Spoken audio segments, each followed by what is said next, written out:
Thank you for coming, and I'm Edwin Lyman. I'm Director of Nuclear Power Safety at the Union of Concerned Scientists. I'd just like to start with a disclaimer that UCS, we've been around for more than 50 years, and from the very beginning of the organization, it focused on nuclear safety back when the Atomic Energy Commission was in charge, as Peter just described. UCS has always taken a neutral position on nuclear power. We don't promote it and we don't oppose it. But we do feel very strongly that if nuclear power is going to succeed, it has to have a strong and science-based regulatory framework to protect public health, safety, and security.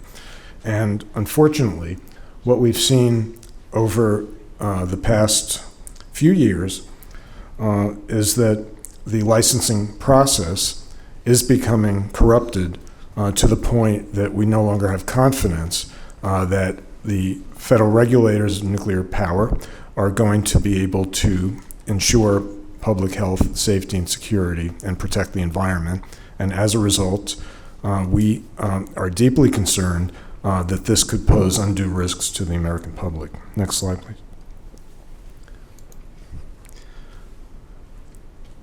So the changes to the NRC's regulatory framework really did start before the second Trump administration,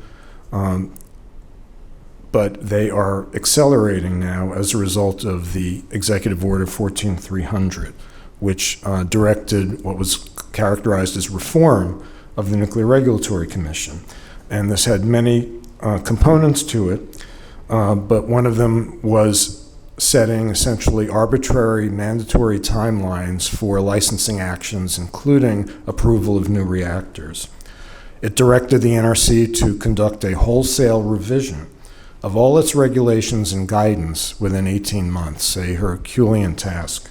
But it didn't necessarily describe what the purpose of those revisions would be. It also called for essentially discarding the science-based regulatory framework based on of radiation protection in favor of essentially conspiracy theory-driven pseudoscience theories about ionizing radiation exposure and its potential benefits for human health, according to the conspiracy theories. And it also, as we heard, called for expediting NRC approvals of previously authorized reactors by DOD or DOE. Next slide, please. And complementary to that was the executive order regarding DOE test reactors. This is the order that initiated the Department of Energy's reactor pilot program, which, according to the directive, will have at least 3 test reactors authorized by the Department of Energy and going critical by next month, by July 4th. It was revealed by NPR that the Department of Energy had rewritten its guidance for how it would conduct those authorizations, specifically to facilitate the authorization of these reactors, and pared down its guidance, stripped it to very general requirements, and essentially did everything possible to make it possible to start up reactors that were essentially on paper to be able to build and start them up within a year. And these reactors, although authorized under this DOE pathway, have the potential for expedited approval again under NRC rules, and how that is actually going to be done is still subject to debate. Next slide, please. So there are a couple of dozen rules that the NRC is rewriting under this wholesale revision of regulation. I just want to call your attention to a few of them. One of them is called Reforming and Modernizing, Reforming and Modernizing the NRC's Radiation Protection Framework. That's the directive to ignore the scientific consensus on the harms of low-level radiation. And again, we don't know where that's going because The proposed rule has been delayed several times and is now not scheduled to come out until July. But there are two other rules that are deeply concerning. One is called Modernizing Reactor Licensing, Safety Oversight and Siting Practices. And there's virtually no public information about the content of that rule, what its focus is going to be, what it's going to do. But from its title, it has the potential to supersede essentially everything else. The entire NRC body of licensing and safety oversight, which is deeply troubling. And in particular, it could invalidate the new rules that the NRC has just issued over the last couple of years, including the congressionally directed, the Part 53 rule for reactor licensing, which was directed by NEMA, and the microreactor licensing rule, which is a 500-page rule, which was issued as a proposed rule just last month. But this new rule could potentially make those irrelevant. And there's a companion rule regarding modernizing security, which again should be deeply troubling to anyone who's concerned about the proliferation and nuclear terrorism risks that we heard about from Sharon. So as Peter pointed out, one of the main motivations for the idea that we can deregulate the licensing of new reactors is that their designs are inherently safe compared to the existing fleet, and therefore they don't need to meet the same standards that operating reactors do. But in fact, many of the claims about the safety and security of these reactors are misleading or outright false. In fact, many of these designs have the potential for being even less safe based on their fundamental characteristics.